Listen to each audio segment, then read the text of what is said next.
monsters wanna talk to me. No quarter drawn by lawyers on a crimson sea. We black willows break like waves. We are fragile creatures on collision with our judgment day. Nightbird says she knows my name, but she don't. Hey there, Monster Whisperer. Thanks for joining me.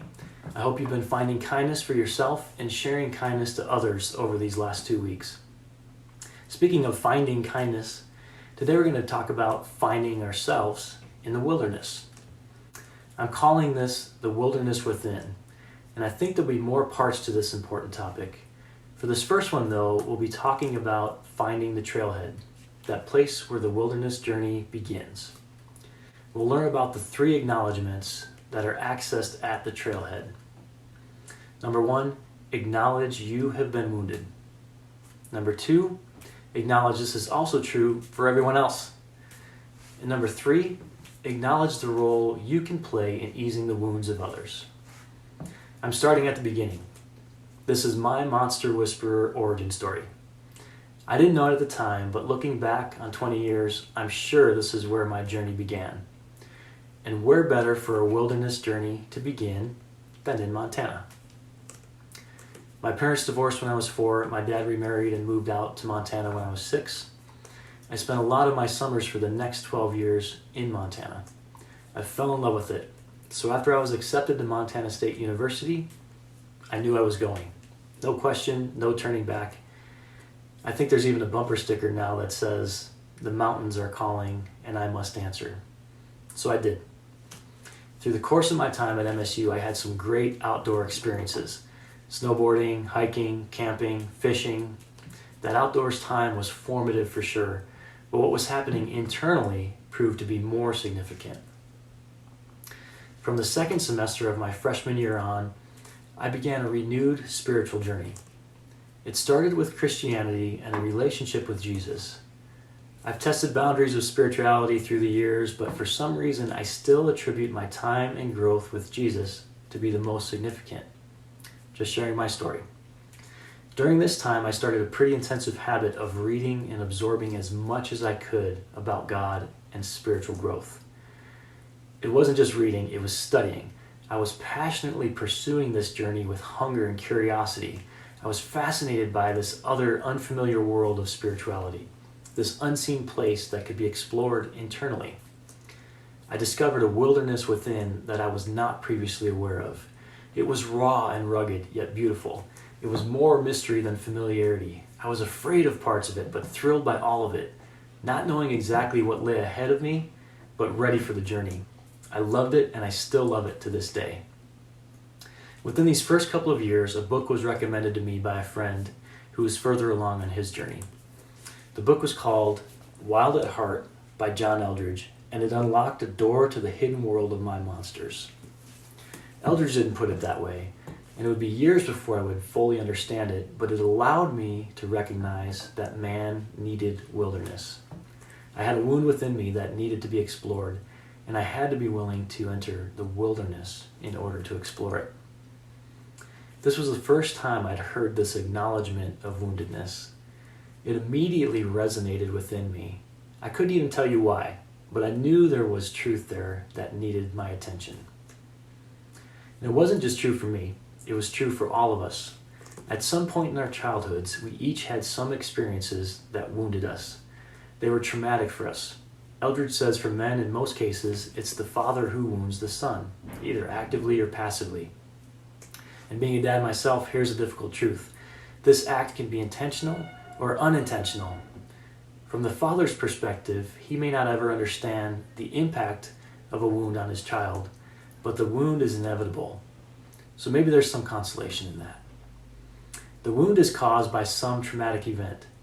I didn't understand till years later that we all have different tolerances for trauma. What may seem like a simple event to some may have a tremendous traumatic effect on someone else. So each experience is important and significant and needs to be understood.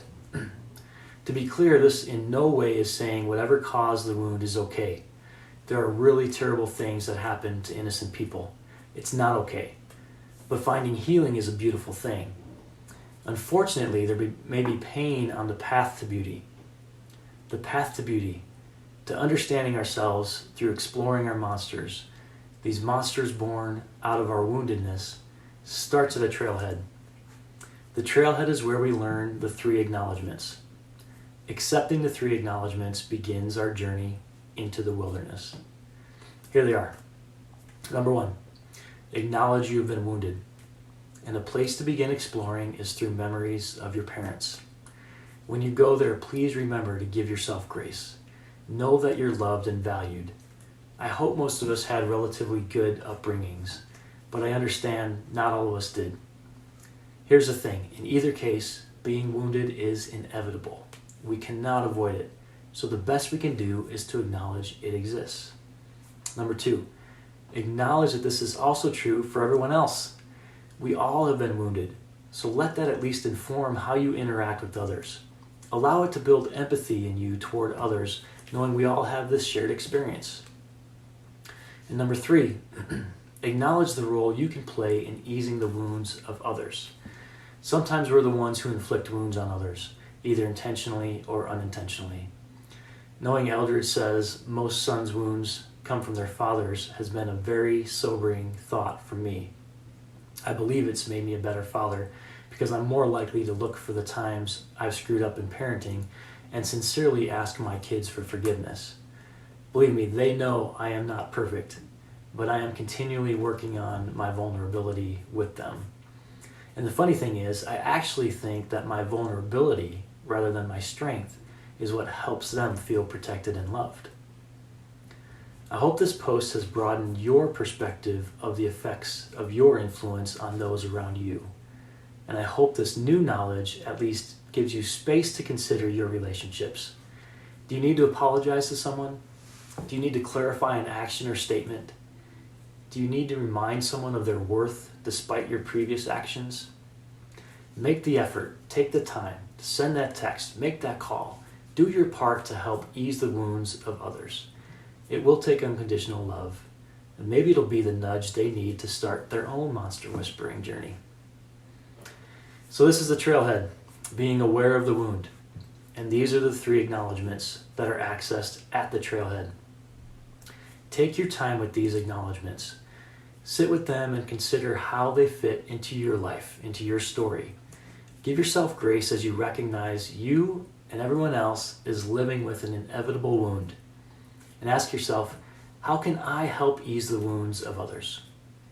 Find one actionable way to achieve that this week. Thanks again for your time. I truly appreciate the opportunity to share with you. Until next time, take care and keep whispering.